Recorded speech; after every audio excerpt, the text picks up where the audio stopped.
EuroMed Rights would like to summarize main points on economic and social rights in Denmark based on the joint parallel report by 26 civil society organizations in Denmark.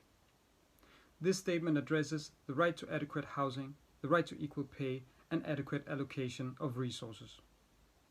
On the right to adequate housing, Denmark has supported UPR recommendations to step up efforts to tackle structural discrimination faced by minority groups, non-citizens and refugees, especially with regards to housing.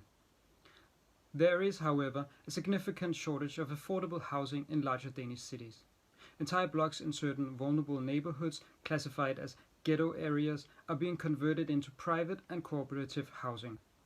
For example, the law obliges hard ghettos to reduce public housing stock to a maximum 40% in 2030.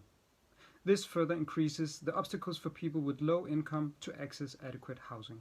And furthermore, using the term ghetto is discriminatory.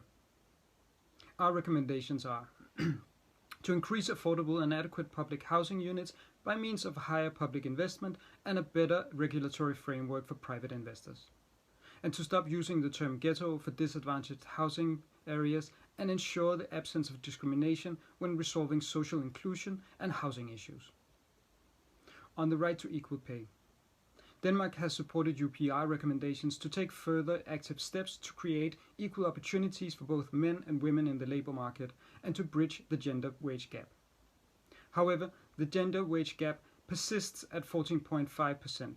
The reason for this being the high level of labour market segregation, discrimination, the high percentage of women working in the public sector, and continued unequally shared care responsibilities.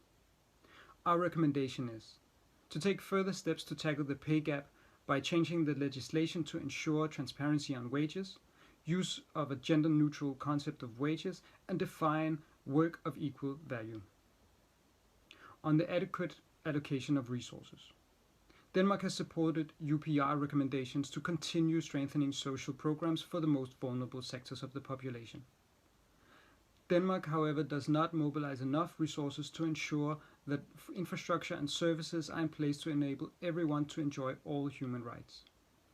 When formulating economic and fiscal policy decisions, the amount of resources required to guarantee human rights for disadvantaged groups is not always included in the priorities.